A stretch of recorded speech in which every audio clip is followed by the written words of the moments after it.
ఆరాధనలో మరొక విషయం ఏంటంటే, ఆలయం లోపలికి ప్రవేశించగానే మొట్టమొదటిగా ధ్వజస్తంభానికి నమస్కారం చేసుకొని, ప్రదక్షిణలు చేసి, గంట కొట్టి నమస్కారం చేసుకుంటారు గదా! వాటి అంతరార్థం ఏంటి? ముందుగా ధ్వజస్తంభాన్ని ఎందుకు దర్శించుకుంటారు? గంట కొట్టి ప్రదక్షిణలు చేసి గంట కొట్టి దర్శనం ఎందుకు చేసుకోవాలి? వాటి వెనుకున్న అంతరార్థం ఏంటి? బా! హ్మ్. చూడండి అసలు ఈరోజు సీవీఆర్ ఛానల్‌లో చాలామంది రూ. 1,00,000 ప్రశ్న, రూ. 1000 ప్రశ్న కాదు. కొన్ని కోట్ల విలువ చేసే ప్రశ్నలు అడుగుతున్నారు అసలు. అసలు నాకే మతిపోతుంది అసలు. అద్భుతం. నిజంగా నేను 3 సంవత్సరాలు అవుతుంది ఇదే సీవీఆర్ ఛానల్‌కి గ్యాప్ వచ్చి. కాబట్టి దయచేసి అర్థం చేసుకోండి ఈ ప్రశ్నని. ఒక దేవాలయంకి వెళ్ళేటప్పుడు ధ్వజస్తంభం దగ్గర నుంచే ప్రదక్షిణ చేస్తున్నాం. తర్వాత గంట ఎందుకు కొడతాం చెప్పి చాలా అద్భుతంగా అడుగుతుంది. వినండి. అమ్మగారు చెప్పినవో నేను చెప్పిన జాగ్రత్త వినండి.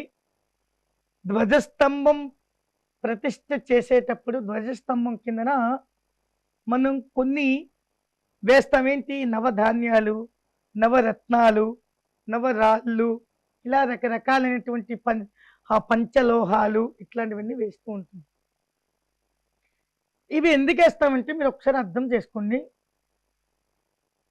ఏదైతే ఈ దేవాలయం యొక్క గర్భగుడి పైనటువంటి గోపురం ఏదైతే ఉందో, ఆ గోపురానికి సమాంతరంగా ఉండేలాగా ప్రయత్నం చేస్తారు ఆ ధ్వజస్తంభాన్ని. మీరు గుర్తుపెట్టుకోండి. కాబట్టి గోపురం పైన కలశం పెడతారు, ఈ ధ్వజస్తంభానికి గంటలు పెడతారు. మీరు అబ్జర్వేషన్ చేయండి. పూర్వం రోజుల్లో ధ్వజస్తంభం ఎందుకు పెట్టేవారంటే, ఎప్పుడైతే ఆ దేవాలయం దగ్గర ఏదైనా ఒక కార్యం జరిగితే, ఒక శుభకార్యం జరిగినా ఆ యొక్క ధ్వజస్తంభానికి ఒక ధ్వజం ఎగరేసేవారు. ధ్వజం అంటే తెలుగులో జెండా. ఆ జెండా ఎప్పుడైతే ఎగిరిందో పూర్వం రోజుల్లో మేడలు మిద్దెలు ఉండేవి కాదు, పూరిలే ఉండేవి, గడ్డిపాకులు ఉండేవి. కొండ ప్రాంతాల్లో అయితే మెట్ట ప్రాంతాల్లో పూరి గుడిసెలు ఉండేవి. ఎవరికి ఉండేవి మిద్దెల మేడలు? ఒక రాజ్యాలను పరిపాలించే రాజులకు మాత్రం ఉండేవి. ఆ యొక్క ధ్వజం ఎప్పుడైతే ఎగిరిందో, ఓహో ఫలానా దేవాలయం దగ్గర ఫలానా పండగ అవుతుందో ఒక సంకేతం వచ్చింది. సో అదొక కారణం. ఇంకొక కారణం ఏంటి? ఏదైతే మీరు గుర్తుపెట్టుకుని మన యొక్క సెల్ ఫోన్లో చిప్పు అంటే మనం మాట్లాడుతున్నటువంటి ఏ కంపెనీకి సంబంధించిన సిమ్ ఉంటుంది. సిమ్ అనేది ఇంత ఇంత చిన్నది ఉంటుంది, కానీ ఆ చిన్న దాంట్లో ఇంకా చిన్న రాగి ప్లేట్ ఉంటుంది. సో ఈ ఫోన్లు రాకముందు పూర్వం ఏ ఫోన్లు ఉన్నాయి? వైర్లతో కూడుకున్న ఫోన్లు ఉన్నాయి. ఇప్పుడు వైర్ లేదు. మరి నేను ఇక్కడ హైదరాబాద్లో ఈ సీవీఆర్ ఛానల్లో మాట్లాడితే అమెరికాలో ఉన్న వారికి ఎట్లా వినబడుతుంది వైర్ లేకపోతే? సో మన పూర్వీకులు మనకింత గొప్ప టెక్నాలజీ అందించారు. ఇప్పుడు కాదే టెక్నాలజీ. నా యొక్క ఋషి పరంపర ఎవరైతే ఉన్నారో ఈ జ్ఞాన సంపద అంతా కూడా నవగ్రహాలు, స్పేస్లో నవగ్రహాల ద్వారా ప్రతి ఒక్క మనిషికి ఏదైతే జరుగుతుంటున్నందుకు స్పేస్లో ఉన్నటువంటి ఆఖరికి శాటిలైట్ ఛానల్స్ కూడా స్పేస్ ద్వారానే, ఏ వైర్ కనెక్టివిటీ లేకుండా జరుగుతుంది. అట్లానే ఈ యొక్క రాగి యంత్రం ద్వారా ఆ యొక్క తరంగాల ద్వారా మనకి ఈ పని చేస్తున్నాం. అలాగే ఇక్కడ ఉన్నటువంటి ఏదైతే ధ్వజస్తంభం దగ్గర మనం వేసినటువంటి కొన్ని ద్రవ్యాలు ఉన్నాయో, అలాంటి ద్రవ్యాలు గర్భగుడిలో విగ్రహం కింద కూడా వేస్తాం. అటువంటి ద్రవ్యాలు ఇక్కడ వేసినా అక్కడ వేసినటువంటి ద్రవ్యాలు ఏవైతే ఉన్నాయో గర్భగుడిలోకి అందరూ వెళ్ళిపోతే ఈ పవర్ తగ్గిపోతుంది. కాబట్టి ఇక్కడ ధ్వజస్తంభాన్ని అందరూ తాకితే ఇక్కడ పవర్ బాడీలోకి రావడానికి ఆస్కారం ఉంటుంది. కాబట్టి ఇక్కడి నుంచి ఇలా వెళ్ళి మళ్ళీ ఇలా తిరుక్కొని వస్తుందంటే మనం దేవాలయ ప్రదక్షిణ చేయడం ద్వారా వాకింగ్ ఒకటే కాదండి, మన శారీరకమైనటువంటి వ్యాయామం ఒకటే కాదు, ఆ గర్భగుడి లోపల నుంచి ఈ ధ్వజం స్తంభం దగ్గర నుంచి పాజిటివ్ ఎనర్జీ అనేది నీ యొక్క శరీరంలోకి వస్తుంది. నువ్వు నమ్మకపో.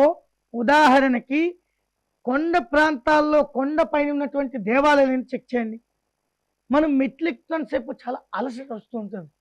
ఆ అలసటను మర్చిపోవడానికి గోవిందా గోవిందా అనుకుంటే ఎక్కుతూ ఉంటాం. కానీ ఒక్కసారిగా ఎక్కిన తర్వాత ధ్వజస్తంభానికి మనం ఇలా మోకరెళ్ళి నమస్కారం చేసి అమ్మయ్య అని మనకే చాలా బాడీ రిలాక్స్ అయిపోతుంది. మీరు గమనించండి. ఎప్పుడైతే అంత రిలాక్స్ అయిన తర్వాత మళ్ళీ మనం ప్రదక్షిణ చేస్తుంటే మన బాడీలో కాలు నొప్పులు కూడా తగ్గిపోతుంటాయి. మీరు అబ్జర్వేషన్ చేయండి. సో మనకి బాడీలో ఎనర్జీ లెవెల్స్ కోసం యాజ్ ఎ సైన్స్ ధ్వజస్తంభం వెనకల దాక్కున్నటువంటి సైన్స్. భక్తిపరంగా ఇందా చెప్పాను జెండా గురించి. కాకపోతే మనం దేవాలయం లోపలికి వెళ్ళేటప్పుడు గంట ఎందుకు కొట్టాలంటే, మనం మన యొక్క చుట్టాలింటికి వెళ్తామండి.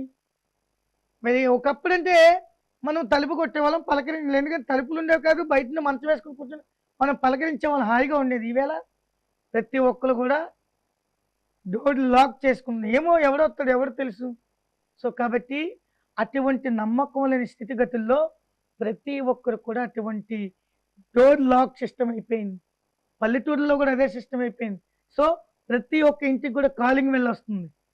నిజంగా కాలింగ్ బెల్ పెట్టడం కూడా చాలా మంచిదని నేను భావిస్తున్నాను. ఎందుకని కాలింగ్ బెల్ కొట్టిన వెంటనే ఆ ఇంట్లో మంచి భగవంతుడి యొక్క మంత్రం నామస్మరణ వస్తుంది. ఓం భూర్భువస్వః తస్సవితుర్వరేణ్యం భర్గో దేవస్య ధీమహి ధియో యో నః ప్రచోదయాత్. నేను ఎందుకు మంచిది అంటున్నానంటే ఇలా కాలింగ్ బెల్ను ప్రతి హిందువు కూడా భగవన్ నామాన్ని స్మరించడం మర్చిపోయాడు. ప్రతి హిందువు కూడా సాయం సంధ్యా వేళల్లో తన గ్రామంలో తన బస్తీలో ఉన్నటువంటి దేవాలయంకి వెళ్ళి భజన చేయడం మానేశాడు. ప్రతి హిందువు జపం చేయడం అంటే భగవన్ నామాన్ని స్మరించడం మానేశాడు. ప్రతి హిందువు కూడా పూర్వం రోజులు తన పిల్లలకి భగవంతుడి యొక్క నామాలు పెడితే పేరు కింద భగవంతుడి యొక్క పేర్లు పెట్టుకునేవారు. ఎందుకని అరే రాము ఉప్పు డబ్బా తేరా, ఏ సీత కారం డబ్బా తెచ్చని చెప్పించాలా. అనుకోకుండా భగవంతుని స్మరించేవారు, అనుకోకుండా భగవన్ నామ జపం అయ్యేది.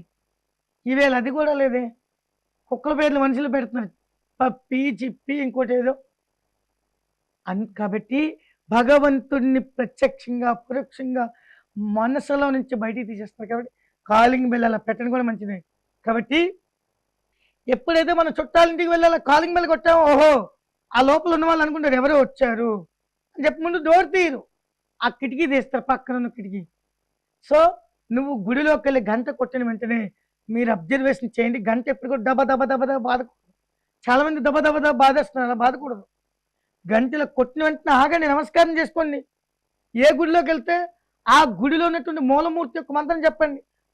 ఉదాహరణకి వెంకటేశ్వర స్వామి దేవాలయానికి ఎక్కువగా వెళ్తున్నారు, ఇలా గంట కొట్టి నమస్కారం చేసి జై శ్రీమన్నారాయణ అనండి. మళ్ళీ ఇలా గంట కొట్టి నమస్కారం చేసి ఓం నమో నారాయణాయ అనండి. అలా అన్న వల్ల ఏమొస్తుంది, నీకు తెలియకుండా భగవంతుడి యొక్క నామాన్ని జపించడమే కాదు, నీకు తెలియకుండా భగవంతుడితో కనెక్టివిటీ ఏర్పడుతుంది. ఇకపోతే నువ్వు గంటలా కొట్టినప్పుడు ఆ గంట లోపల నుంచి ఓం అనే శబ్దం వస్తుంది. ఈ శబ్దం ఎప్పుడైతే నీ చెవిలార పడుతుందో నీ చెవి సమస్యలు రావు. అదేవిధంగా ఆ గంట కొట్టడం వల్ల భగవంతుడు కూడా ప్రేమతో నా భక్తుడు వచ్చాడని చెప్పి ప్రేమగా నీ వైపు నవ్వుతూ చూస్తాడు. అందుకని దబ దబ దబ గంట కొట్టడం ఏంటి, అలా కొట్టొద్దు. అంత కంగారు ఎందుకు, కాసేపు రెస్ట్ తీసుకో, కాసేపు 5 నిమిషాలు కూర్చున్నప్పుడు గంట కొట్టి దర్శనం చేసుకో. అంత కంగారు ఎందుకు, కంగారు ఉన్నప్పుడు సినిమా హాల్కి వెళ్ళినప్పుడు లేని కంగారు దేవాలయంకి ఎందుకు వస్తుంది. నువ్వు బిర్యానీ తినడానికి దిక్కుమాలినటువంటి ఆ పనికిమాలిన బిర్యానీ తినడానికి వెళ్ళినప్పుడు లేని కంగారు దేవాలయంకి ఎందుకు వస్తుంది.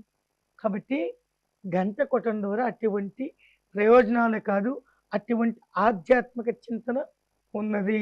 కాబట్టి గంట 3 సార్లే కొట్టండి, ఎక్కువ కొట్టవసరం లేదు. ఓకే గురుగారు.